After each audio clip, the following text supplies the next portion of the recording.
Have you ever seen a fantasy hero who wanted to save the kingdom? Yeah, forget that, because this guy's dream was making money. While everyone else was learning sword skill, he was calculating construction cost. And somehow this greedy idiot accidentally became the greatest hero in the entire kingdom. Alright, so let me tell you about the funniest manhwa I have ever read. It's called The Greatest Estate Developer. At first I thought, cool, another generic isekai, overpowered main character, magic, dragon, demon king. I've seen this 1,000 times. I could not have been more wrong. But our main character starts as a completely normal engineering student, not a swordsman, not a magician, not even an athlete, an engineering student, which sounded incredibly boring until one day he wakes up inside a fantasy novel. Normally when people get reincarnated, they become the chosen hero, or a prince, or someone insanely powerful. This guy, nope, he wakes up as Lloyd Frontera, a lazy novel, known for drinking, gambling, causing trouble, and his family is basically bankrupt. Congratulations, you are broke. Lloyd remembers the original story, which is really bad news because in the novel his family gets destroyed, their land is ruined,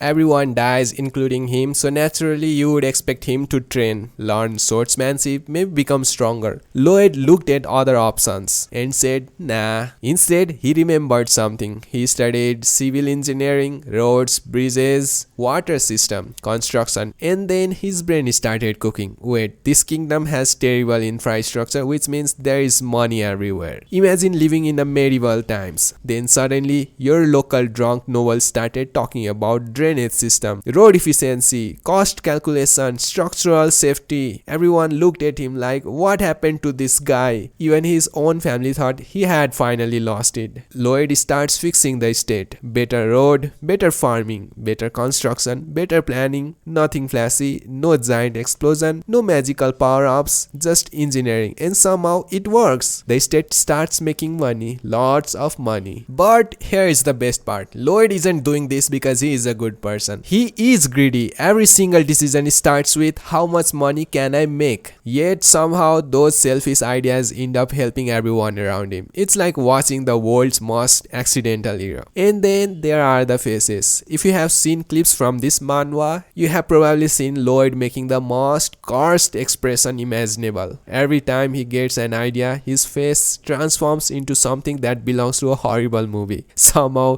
it never stops being funny. You can pause almost any chapter and it looks like the artist was trying to create the funniest reaction image on the internet. The reason people love this series isn't because Lloyd is the strongest. He isn't. It isn't because he has the coolest magic. He doesn't. It's because every problem has a solution that actually makes sense. Monster builds something. Flawed engineers something. Poverty creates job. Bad roads fix the road. It's really satisfying watching intelligence solve problems instead of brute force. And this is only the beginning. Lloyd hasn't even started transforming his estate yet. There are giant construction projects, impossible invention, hilarious scams, and some of the funniest moments I have ever seen in any manhwa. If you want to see how one greedy engineer student accidentally changes an entire kingdom, then you are going to love what's coming next. See you in episode 2.